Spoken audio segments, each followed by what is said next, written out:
여러분 반갑습니다. 최근 리플이 큰 폭의 상승이 나오면서 많은 투자자분들이 다시 기대감을 가지고 계신데요. 그 기대감에 불을 지필 정말 엄청나게 중요한 소식을 가지고 왔습니다. 지금 국내에서 이상한 일이 벌어지고 있어요. 사람들이요, 이 주식 계좌를 정리하고 어디론가 돈을 옮기고 있습니다. 그 규모가 평소의 10배예요. 그런데 이게 우연이 아니라는 게 오늘의 핵심입니다. 해외에서도 정확히 같은 방향으로 큰 돈이 움직이고 있거든요. 오늘 영상에서는 지금 이 돈이 어디로 흐르고 있는지, 왜 하필 지금인지, 그리고 우리가 무엇을 봐야 하는지 전부 풀어드릴게요. 정말 중요한 내용인 만큼 끝까지 집중해서 시청해주세요. 먼저 XRP가 일주일 만에 47%가 올랐습니다. 그런데 더 놀라운 건요, 이 거래량이에요. 국내 가상자산 거래량이 10배로 늘었습니다. 이게 무슨 뜻이겠어요? 이 주식에 있던 돈이 코인으로 넘어오고 있다는 겁니다. 참고로 국내 거래소는 매출의 97% 이상을 거래 수수료에서 얻어요. 그러니까 거래량 10배는 그냥 숫자가 아니라 실제로 그만큼 돈이 몰렸다는 증거입니다. 또한 이 흐름에서 중요한 게 바로 리플 XRP예요. 한국 시장은 원래 이 XRP 거래 비중이 세계에서 가장 높은 곳 중에 하나거든요. 그렇다면 이게 우리나라만의 현상일까요?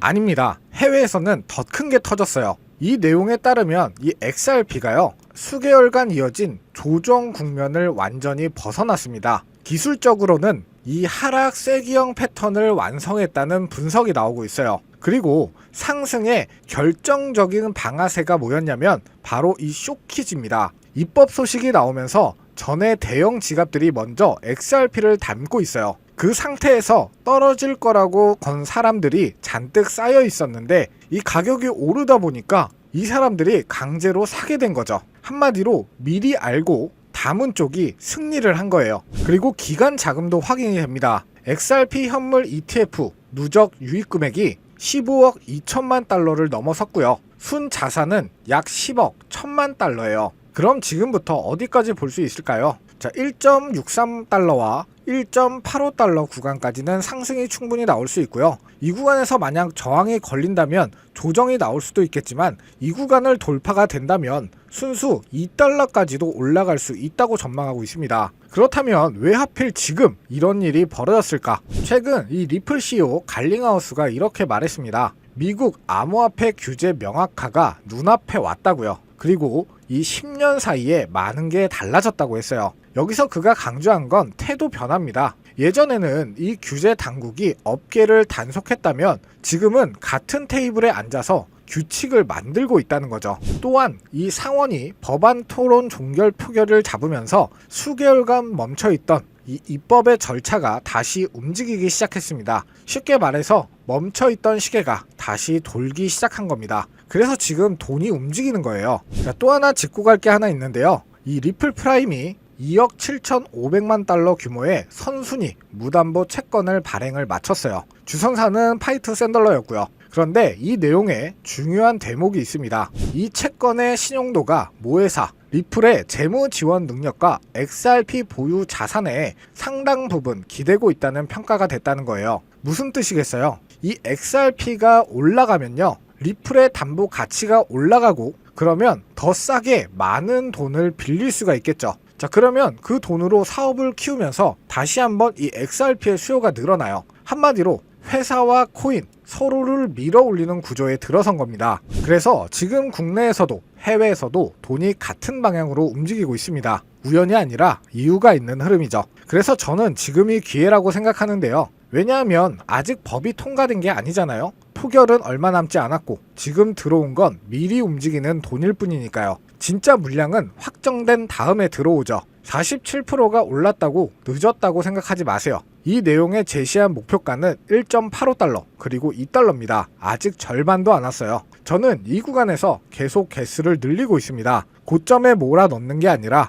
눌릴 때마다 나눠서요. 조정이 오면 오히려 좋죠. 같은 돈으로 더 많이 담을 수 있으니까요. 때문에 여러분들도 지금 준비를 하셔야 된다고 말씀드리는 거고요. 잘 생각해보면 주식 팔고 넘어오는 사람들이 왜 지금 움직였을까요? 당연히 확정된 다음엔 늦는다는 걸 알기 때문이겠죠. 그렇다면 지금 같은 시장에서 어떻게 준비를 해야 경제적 자유까지 만들 수 있을까요? 오늘은 정말 중요한 돈 되는 이야기를 시작하겠습니다. 단순히 XRP 가격이 오르기를 기다리는 것만으로 충분할까요? 저는 오히려 지금부터가 중요하다고 봅니다. 왜냐하면 앞으로 디지털 자산 시장이 어디로 움직일지를 이해하려면 단순히 차트만 보는 게 아니라 그 시장을 만들어가고 있는 규제와 금융 인프라의 변화를 함께 봐야 하거든요. 오늘은 바로 그 이야기를 해보겠습니다. 먼저 지금 XRP를 가지고 계신 분들이라면 이런 생각을 한 번쯤 해보셨을 거예요. 좋은 뉴스는 계속 나오는데 왜 가격은 생각만큼 움직이지 않을까? 규제 문제가 해결될 것 같다가도 시장이 흔들리고 기대했던 순간마다 가격이 주춤하는 모습을 보면서 답답하셨을 수도 있죠. 그런데 여기서 한 가지 관점을 바꿔볼 필요가 있습니다. XRP의 가격만 보는 게 아니라 XRP가 속해 있는 디지털 금융시장이 앞으로 어떤 방향으로 만들어질 것인지 이걸 봐야 한다는 거예요. 그리고 이 이야기를 하려면 가장 먼저 알아야 할 게 있습니다. 바로 클래리티 법안, 즉 미국의 디지털 자산 시장 구조를 보다 명확하게 만들기 위한 법안이죠. 그렇다면 이게 왜 중요할까요? 지금까지 미국 암호화폐 시장의 가장 큰 문제는 규제의 불확실성이었습니다. 어떤 자산이 어떤 규제를 받는지, 어떤 기관이 어떤 역할을 하는지가 명확하지 않았죠. 그런데 시장의 규칙이 명확해진다면 이야기가 달라질 수 있어요. 특히 기관 입장에서는 굉장히 중요한 문제입니다. 개인 투자자는 어느 정도의 불확실성을 감수할 수 있지만 은행이나 자산운용사 같은 대형 기관이 움직이려면 법적 기준과 책임 범위가 훨씬 명확해야 하거든요. 결국 클래리티 법안이 중요한 이유는 특정 코인의 가격을 올려주는 법안이어서가 아니에요. 미국의 디지털 자산 시장이 제도권 금융시장과 어떤 방식으로 연결될지를 결정하는 과정이기 때문입니다. 그리고 규제가 정리되면 다음으로 봐야 할 게 있죠. 바로 기관 자금입니다. 그런데 여기서 또 하나의 질문이 생겨요. 기관이 들어온다고 해서 모든 코인이 똑같이 주목받을까요? 그렇지는 않을 겁니다. 결국 실제 금융기관이 쓸 수 있는 기술을 가졌는지 결제나 토큰화 같은 금융 서비스와 연결될 수 있는지가 중요해지죠. 여기서 다시 등장하는 이름이 바로 리플입니다. 리플을 단순히 XRP 가격과 연결해서만 보면 사업의 전체 그림을 놓칠 수 있어요. 리플은 결제 인프라를 비롯해서 기관 대상 서비스, 커스터디, 스테이블 코인, 토큰화 등 디지털 금융과 연결되는 여러 분야로 사업 영역을 확장하고 있습니다. 즉, XRP 하나의 가격만 보는 게 아니라 리플이 어떤 금융 인프라를 만들어가고 있는지를 함께 봐야 한다는 거죠. 그리고 여기에서 또 하나의 중요한 이슈가 등장합니다. 바로 리플의 IPO 가능성이에요. IPO는 쉽게 말하면 기업이 주식시장에 공식적으로 상장하는 과정입니다. 만약 리플이 실제로 상장까지 이어진다면 회사 하나가 등장하는 것으로 끝나지 않을 수 있어요. 리플이 지금까지 구축해온 금융 인프라와 사업 모델, 디지털 자산 시장과의 연결성까지 시장이 다시 평가할 가능성이 있기 때문입니다. 물론 현재 시점에서 IPO가 확정됐다고 단정해서는 안 되죠. 어디까지나 가능성으로 봐야 합니다. 다만 중요한 건 IPO 자체보다도 리플이라는 기업이 디지털 자산 시장과 전통 금융 시장의 경계에서 어떤 역할을 하고 있는가를 살펴보는 계기가 된다는 점이에요. 그렇다면 리플과 XRP가 실제 글로벌 금융시장에 연결되려면 어떤 기반이 필요할까요? 여기서 반드시 알아야 하는 게 바로 ISO 200입니다. 이걸 특정 코인의 공식 인증 같은 것으로 생각하시면 안 돼요. ISO 2002는 금융기관들이 서로 금융정보를 주고받을 때 쓰는 국제적인 메시지 표준입니다. 쉽게 말해 나라마다 다른 방식으로 데이터를 주고받던 금융기관들이 함께 쓰기로 한 공통 언어에 가깝죠. 금융시장이 디지털화될수록 거래 정보는 더 빠르고 정확하게 이동해야 합니다. 국경 간 결제가 늘어나고 토큰화된 자산이 실제로 활용되기 시작한다면 데이터를 주고받는 방식 자체가 중요해질 수밖에 없어요. 그래서 중요한 건 어떤 코인이 ISO 200의 이 코인이냐 이렇게 접근하는 게 아닙니다. 오히려 앞으로 금융 데이터와 디지털 자산이 연결되는 환경에서 어떤 기술과 네트워크가 실제로 활용될 수 있는가 이걸 봐야 하죠. 그리고 저는 여기에서부터 시장을 바라보는 기준을 조금 더 좁혀봤습니다. 규제 환경이 정리될 가능성, 기관 자금이 들어올 가능성, 리플의 금융 인프라 확장, IPO 가능성에 대한 시장의 관심, 그리고 금융 데이터 표준의 변화, 이것들을 하나씩 연결해보면 상당히 중요한 그림이 만들어져요. 바로 디지털 자산이 단순한 투자 상품을 넘어 기존 금융 인프라와 연결되는 과정입니다. 그렇다면 이제 질문을 바꿔야겠죠. XRP가 얼마나 오를까? 이 질문 하나만 가지고 시장을 바라볼 게 아니라 이 금융시장이 커진다면 그 과정에서 어떤 기술과 프로젝트가 실제로 필요한가? 이 질문을 던져봐야 한다는 겁니다. 그래서 저는 XRP만 바라보지 않았어요. 리플 생태계 주변에서 어떤 프로젝트들이 움직이고 있는지, 그중 아직 주목받지 못했지만 실제 사용처를 가진 곳은 어디인지 하나씩 살펴보기 시작했습니다. 처음부터 특정 코인을 정해놓고 끼워 맞춘 게 아니에요. 오히려 반대였습니다. 하나씩 조건을 적용하면서 후보를 제외해 나갔죠. 첫 번째, 실제 기술과 사용처가 존재하는가? 두 번째, 디지털 금융시장과 연결될 수 있는 구조를 가지고 있는가? 세 번째, 리플이나 XRP 생태계와 실제로 연관성이 있는가? 네 번째, 기관 중심의 시장이 확대될 경우 어떤 역할을 할 수 있는가? 다섯 번째, 이름만 유명한 게 아니라 실제 개발과 생태계가 계속 유지되고 있는가?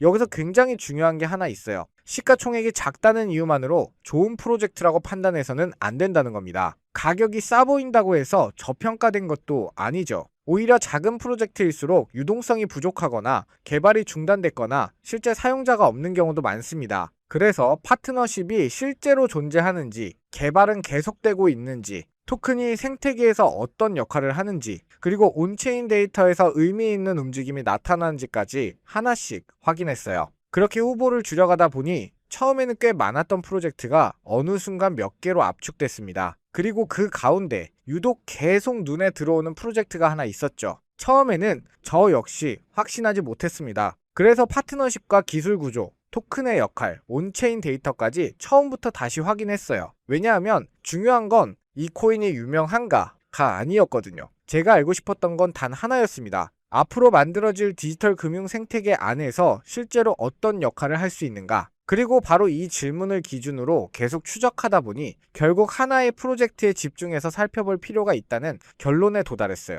물론 여기서 오해하시면 안 됩니다. 제가 특정 프로젝트를 찾았다고 해서 그 코인이 반드시 오른다는 이야기가 아니죠. 특히 시가총액이 작은 프로젝트라면 기대 수익만큼이나 위험도 클 수 있습니다. 가격이 크게 움직일 수도 있고 반대로 큰 폭으로 하락할 수도 있어요. 프로젝트 자체가 계획대로 성장하지 못할 가능성도 존재합니다. 그래서 저는 전재산을 투자하라는 이야기를 절대 하지 않아요. 생활비나 대출금으로 투자해서도 안 됩니다. 무엇보다 본인이 직접 자료를 확인하고 감당할 수 있는 범위 안에서 판단하는 게 가장 중요하죠. 그래서 지난 6개월 동안 자료를 뒤져가며 하나의 프로젝트를 집중적으로 확인했습니다. 다시 말씀드리겠습니다. 이건 몇 배 오른다는 이야기가 아니에요. 다만 지금의 시장을 가격 하나로만 바라보는 것과 규제와 금융 인프라의 변화까지 연결해서 바라보는 건 완전히 다릅니다. 그리고 저는 바로 그 관점에서 이 프로젝트를 찾아냈죠. 자, 그렇다면 이제 가장 궁금한 게 하나 남았습니다. 도대체 제가 6개월 동안 추적한 그 프로젝트는 무엇일까요? 하지만 지금 이 영상에서 직접적으로 공개를 하는 건 불가능해요. 다른 이유가 아니라 이 정보가 알고리즘을 타고 불특정 다수에게 퍼지는 순간 큰 손들이 눈치채고 가격을 끌어올려 버리거든요. 그렇게 되면 지금 이 가격에 담을 수 있는 기회는 영 사라집니다. 그래서 오늘 이 영상을 처음부터 끝까지 봐주신 우리 구독자분들께만 조용히 그리고 무료로 공유해드리기로 했죠. 이 영상을 끝까지 봐주셨다는 것만으로도 그만큼 간절하다는 증거니까요. 지금부터 오늘 영상에서 말씀드린 프로젝트의 정보를 확인하는 방법을 안내해 드리겠습니다. 영상 제목 옆에 있는 더보기를 눌러보시면 파란색으로 표시된 링크를 하나 확인하실 수 있어요. 그 링크를 누르신 다음 간단한 확인 절차만 진행해 주세요. 길게 작성하실 필요도 없습니다. 몇 가지 기본적인 내용만 체크하고 제출 버튼을 눌러주시면 돼요. 이번에는 선착순 1,500명까지만 안내를 드릴 예정이기 때문에 관심 있으신 분들은 너무 늦지 않게 확인해 보시기 바랍니다. 그리고 한 가지는 분명하게 말씀드리겠습니다. 저는 이 정보를 전달하면서 금전을 요구하지 않아요. 혹시 제 이름을 이용해서 별도의 입금을 요구하거나 개인적으로 돈을 보내달라고 하는 사람이 있다면 절대 응하지 마시고 바로 차단하고 신고해 주세요. 제가 여러분께 부탁드리는 건 복잡한 게 아닙니다. 영상이 도움이 되셨다면 구독과 좋아요 정도만 눌러주시면 되죠.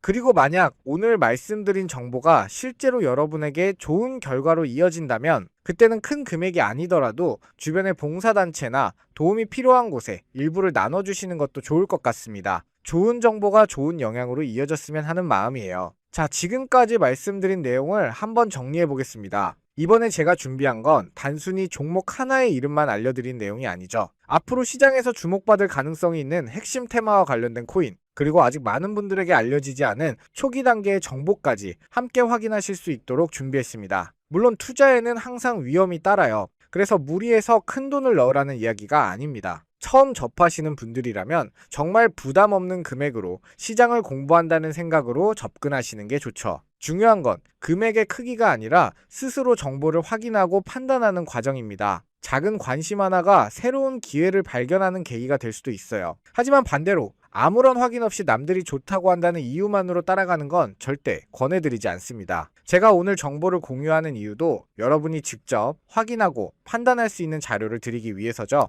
특히 지금처럼 시장의 관심이 빠르게 움직이는 시기에는 정보가 공개된 이후보다 아직 대중에게 많이 알려지지 않은 단계에서 관련 내용을 공부해보는 것이 의미가 있을 수 있습니다. 다만 다시 한번 말씀드릴게요. 투자는 반드시 여유 자금으로 감당할 수 있는 소액부터 시작해주세요. 오늘 영상이 여러분에게 새로운 정보를 얻는 계기가 되었으면 좋겠습니다. 선착순 1,500명에 한해서 준비한 내용이니 관심 있으신 분들은 영상 아래 링크를 통해 직접 확인해 보시기 바랍니다. 끝까지 시청해 주셔서 진심으로 감사드립니다.